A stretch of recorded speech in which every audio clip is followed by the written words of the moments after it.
Buenos días, espero se encuentren bien. Hoy les quiero compartir algunas ideas desde y para la práctica acerca de la audiencia preliminar, la importancia de esta audiencia para tener un buen juicio oral, un buen juicio penal, y esto lo digo con independencia de si somos fiscalías, si somos acusación o si somos defensa. Esta audiencia es muy importante, sobre todo a la hora de los juicios por jurados. ¿Por qué?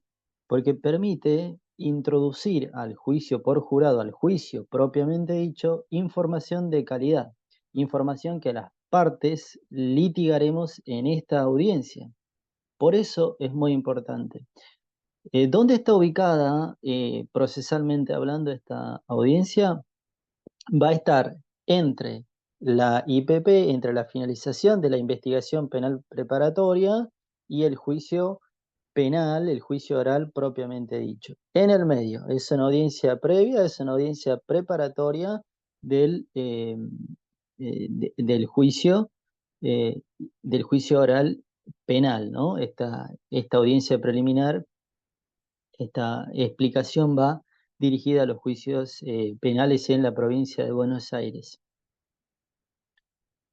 Comencemos señalando que la regulación procesal de la misma está en el artículo 338 del Código Procesal Penal de la Provincia de Buenos Aires, que trata en 6 incisos qué cuestiones se pueden plantear en estas audiencias, que en este tipo de audiencias, que por la definición misma de audiencia preliminar, tiene un carácter multipropósito, es decir, que se pueden plantear y tratar en ella muchos temas.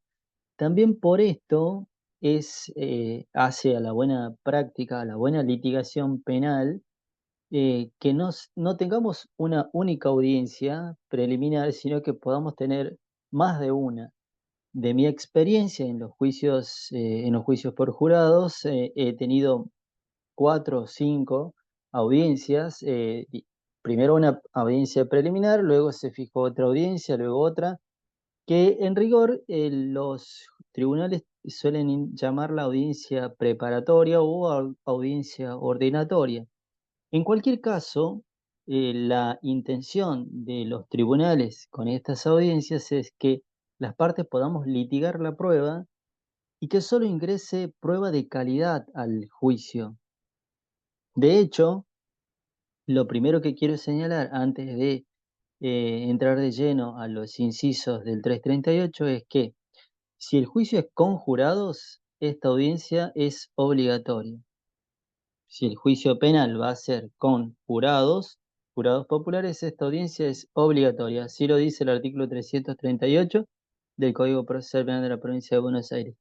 Mientras que para el resto de los juicios, es decir, con jueces técnicos, es optativa para las partes. ¿Esto qué quiere decir? Que cualquiera de las partes puede solicitarla, no está obligado a solicitarla, o cualquiera de las partes puede desistir. Yo como defensa puedo pedir la audiencia, o yo como defensa puedo señalar, entiendo, al contestar, al hacer el ofrecimiento de la prueba por escrito, que no considero necesaria la realización de la audiencia preliminar. Pero como les dije, si bien nosotros en la cátedra no litigamos, no hicimos, bueno, estamos comenzando el cuatrimestre, pero en otros cuatrimestres no hemos litigado audiencias preliminares. Lo cierto es que una buena práctica profesional impone animarse a litigar la prueba que vamos a utilizar en el juicio, porque es el corazón mismo de la actividad de litigante, y entonces eso nos impone animarse a las audiencias preliminares, porque en la medida en que tengamos buenas audiencias preliminares con lealtad procesal de ambas partes, vamos a tener buenos juicios orales. Pero ¿qué temas se van a tratar en esta audiencia preliminar? El propio 338 dice que en la misma, en 6 incisos trata la regulación procesal, dice que en la misma se tratarán las pruebas que las partes utilizarán y el tiempo probable del juicio, la validez constitucional de los actos de la IPP, eventuales nulidades que no se hayan planteado con anterioridad, obviamente, excepciones procesales, unión o separación de juicios, instrucción suplementaria en el caso de que alguna de las partes considere necesaria la realización de la misma, y estipulaciones y acuerdos probatorios. En la práctica, cuando se fija en este tipo de audiencias, lo primero que pregunta quien preside la audiencia es si existe la posibilidad de salidas alternativas. ¿Qué es esto? Si existe la posibilidad de juicios abreviados o de suspensión de juicio a prueba.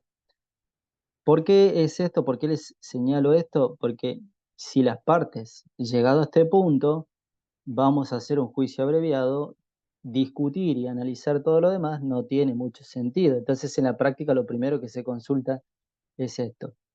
Y luego sí, quiero señalarles que lo más importante va a ser la prueba, porque las partes vamos a hacer un ofrecimiento de prueba por escrito previo a esto, y en esta audiencia vamos a ir a litigar ese ofrecimiento de prueba, vamos a ir a justificar y fundamentar por qué entendemos importante esta prueba para probar mi teoría del caso. La dinámica de la audiencia va a ser el punto de partida, las teorías del caso de las partes. Se va a preguntar cuál es la teoría del caso de la fiscalía, luego se va a preguntar cuál es la teoría del caso de la defensa. Recuérdense que aquí las partes, lo importante es, si no arribamos a una salida alternativa, hay que probar las teorías del caso. Si yo soy fiscal, si yo soy acusación, voy a decir, mi teoría del caso es homicidio simple, esto es un homicidio simple, estoy, más que teoría del caso, estoy simplificando, dando una conclusión, ¿no? Porque acuérdense que la teoría del caso tiene una proposición fáctica, una proposición jurídica y una plataforma jurídica y la prueba. Entonces, yo puedo decir que entiende la fiscalía que el acusado X tomó un arma, apuntó con esa arma, disparó y con el producto de ese disparo dio muerte a la víctima, el señor B, siendo que este hecho se califica para la acusación como homicidio simple agravado por el uso de arma. Esa va a ser la teoría del caso de la fiscalía. La defensa inmediatamente debe plantear también su teoría del caso. La defensa puede decir, solo estoy especulando en esto. La defensa puede decir, señor juez, la defensa no va a discutir la producción del hecho, sí va a plantear la defensa que estamos frente a un caso de homicidio en estado de emoción violenta. Por decir, solo se me ocurre, solo a modo de ejemplo. Ya sea que la dinámica sea escuchar la teoría del caso de la fiscal de la acusación, inmediatamente escuchar la teoría del caso de la defensa, luego se va a pasar a escuchar la prueba con la que la fiscalía va a probar esa teoría del caso y luego la prueba con la que la defensa va a probar esa teoría del caso. Acuérdense que aquí, según el inciso 2 del 338, podemos discutir la validez constitucional de los actos de la investigación y más precisamente qué, la prueba que vamos a utilizar, cómo se obtuvo esa prueba y eso qué significa.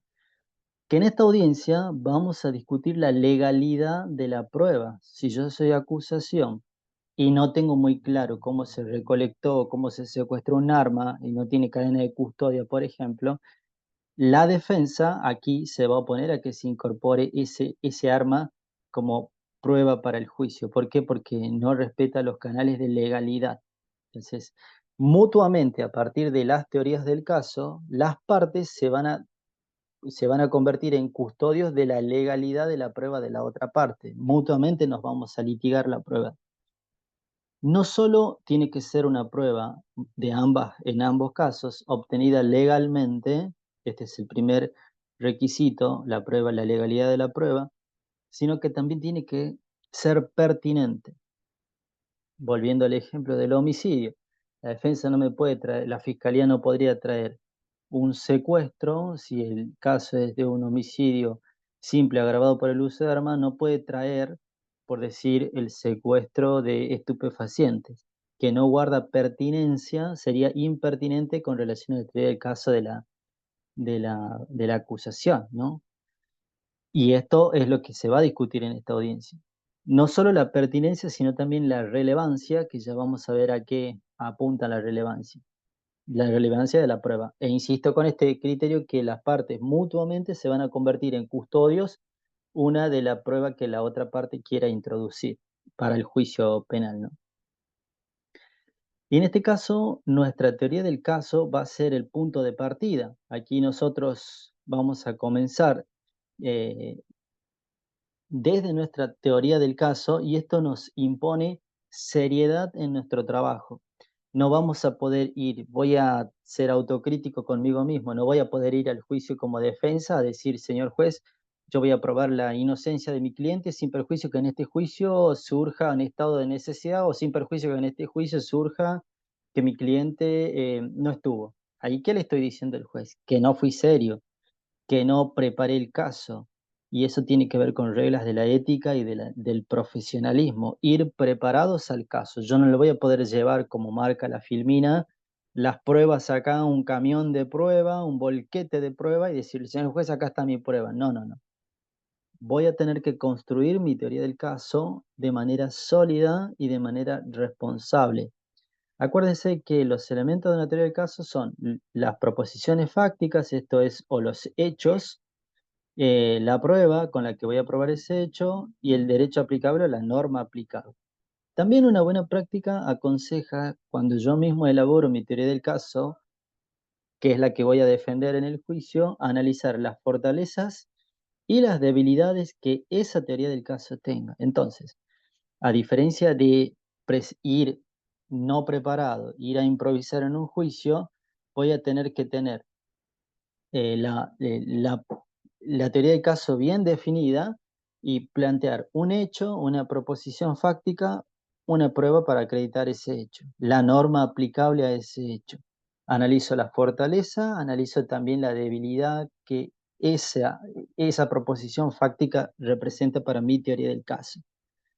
Puede suceder que una prueba acredite más de una proposición fáctica o viceversa, que una proposición fáctica o un hecho esté acreditado por más de una prueba. Por ejemplo, en el caso del homicidio que les planteaba como acusación, puede ser que el hecho esté acreditado a criterio de la fiscalía o de la acusación por una cámara de seguridad, por un video, por un audio, por dos testigos, puede pasar.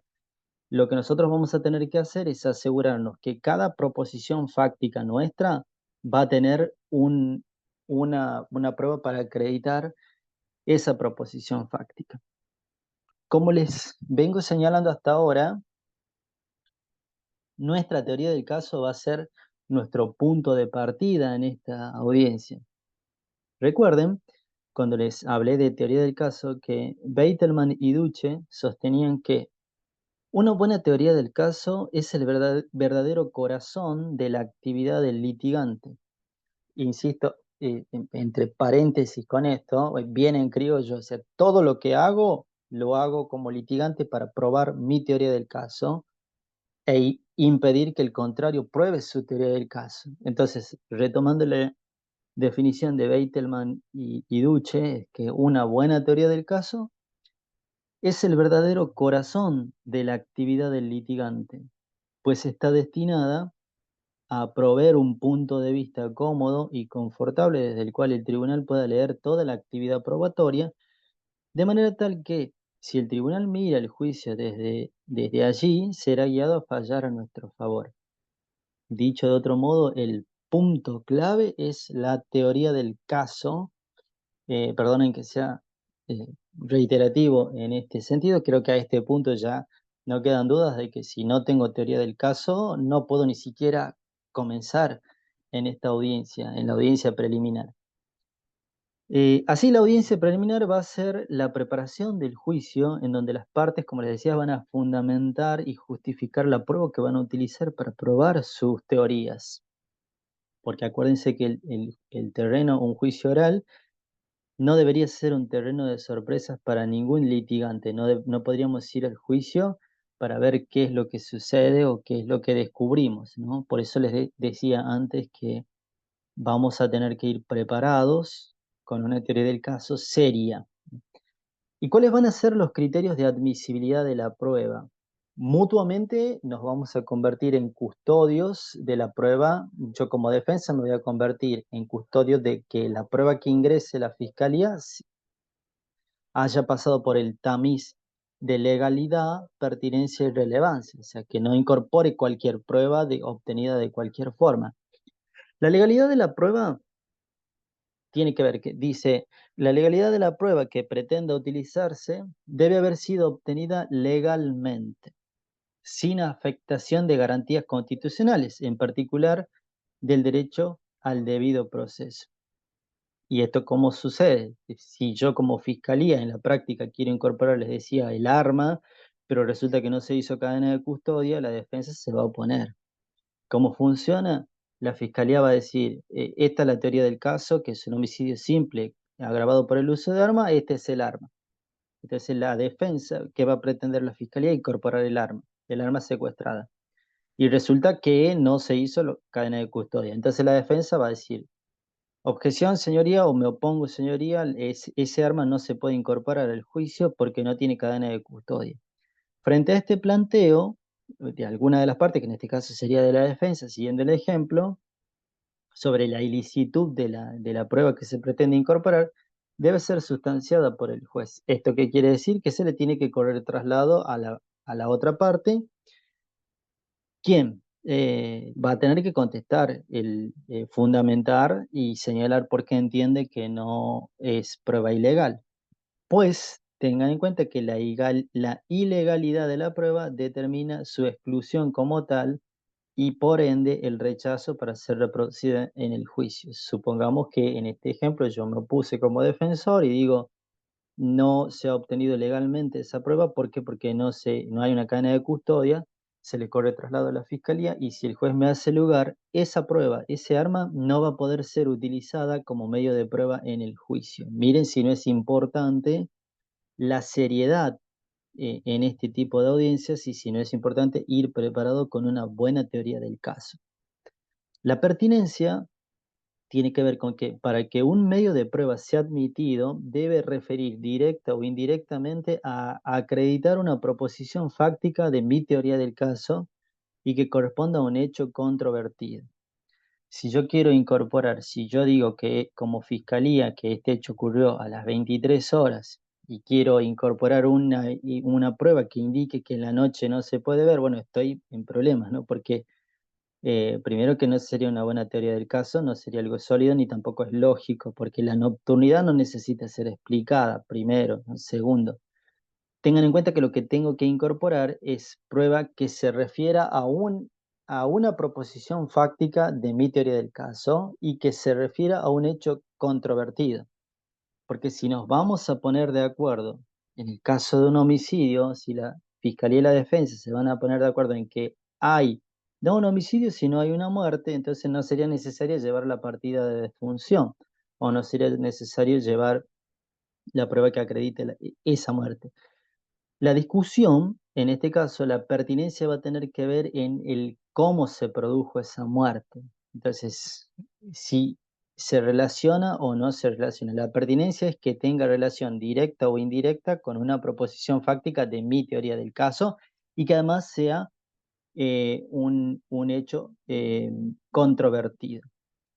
Para una proposición no controvertida o incontrovertida, seguramente las partes harán un acuerdo probatorio, o, porque precisamente lo controvertido es lo que se va a discutir en el juicio. Si no se trata de algo controvertido, bueno, directamente no se discute en el juicio, ¿no? Por eso la pertinencia tiene que estar referida, insisto, directa o indirectamente a acreditar una proposición fáctica de mi teoría del caso. La relevancia, en tanto, se refiere a la necesidad de la prueba en cuanto a su cantidad. Si yo tengo 10 fotos para acreditar en el caso del homicidio, tengo 10 fotos de la persona fallecida como fiscalía, la defensa se va a oponer y va a decir, no, con 10 fotos, ¿para qué? Si con una o con dos alcanza, el resto de las fotografías puede generar un prejuicio en el juzgador o los juzgadores por el impacto que eso puede tener, sobre todo en el juicio por jurado, que quizás sea la primera vez que vean una fotografía de ese homicidio o de ese caso, entonces eso va a traer un prejuicio y va a generar, puede afectar la imparcialidad del juzgador o de los juzgadores, por lo tanto, eh, la defensa se va a oponer seguramente, o viceversa, puede ser que quien pretende incorporar muchas fotografías o 20 testigos, por decir una exageración, 20 testigos para que, para acreditar el concepto de mi defendido o de mi defendida, no, con uno o dos está. A eso se refiere la relevancia. No le puedo traer 5, 6, 7, 8, 10 para acreditar el concepto vecinal. Con uno o dos alcanza. Es para evitar generar confusiones o engaños que puedan influir en la imparcialidad de los jurados o de los jueces, porque no, se trata aquí de evitar que los juicios duren, se extiendan más allá de lo razonable. Otras cuestiones les decía que se tratan en estas audiencias, salidas alternativas, que en realidad esto es lo primero que se trata. ¿Por qué? Porque si se llega a un juicio abreviado, si se llega a una probation, con la suspensión de juicio de prueba, no se trata todo lo demás. La duración del juicio, la preparación de la audiencia a voir, o sea, la preparación de la audiencia de selección del jurado. Por eso les decía que no necesariamente tiene que haber una única audiencia preliminar, porque también los temas pueden ser infinitos, no, digo, no tanto como infinitos, pero sino pueden existir varios planteos de las partes. Lo más importante es litigar la prueba que vamos a utilizar en la audiencia. ¿Qué? Legalidad, pertinencia y relevancia de la prueba. Solo con eso tenemos infinidad de planteos. Si hay mucha prueba, y hay 10 puntos de prueba de la fiscalía, 10 de la defensa, eso ahí ya tenemos bastante para tratar temas, muchos temas. Y si a eso le sumamos eventuales planteos de nulidad, más allá de que se va a discutir la legalidad de la prueba, ahí tenemos otra incidencia. Entonces, por eso insisto con que la audiencia preliminar es necesaria para tener un buen juicio penal. ¿Para qué? Para depurar la prueba y que la prueba que ingrese va a ser prueba de calidad. ¿Para qué? Para no llegar al juicio y, como les decía antes, el juicio no puede ser un terreno de sorpresas. No llegar al juicio y decir, yo voy a plantear la nulidad, porque no, eso lo discuto antes. Y más, más si el caso es con jurado, no puedo llegar al jurado y en el medio del juicio, como defensa, decir, bueno, voy a plantear la nulidad. No. ¿Por qué? Porque eso lo tengo que discutir antes. ¿En dónde? En esta audiencia, en la audiencia preliminar, que, como les decía, también pueden existir otras que pueden ser audiencias ordenatorias para preparar el juicio penal. Bueno, y por último, ser responsables en la elaboración de no una teoría del caso cualquiera, de la mejor teoría del caso para ese caso, será justicia, porque acuérdense también que al principio, durante la IPP, puedo tener más de una versión de los hechos que voy a presentar al tribunal, pero llegado al juicio tengo que tener una teoría del caso y es la que voy a presentar, la que voy a defender en el juicio. Solo así voy a poder llevar adelante un trabajo ético y responsable como litigante. Bueno, eso es todo. Muchas gracias.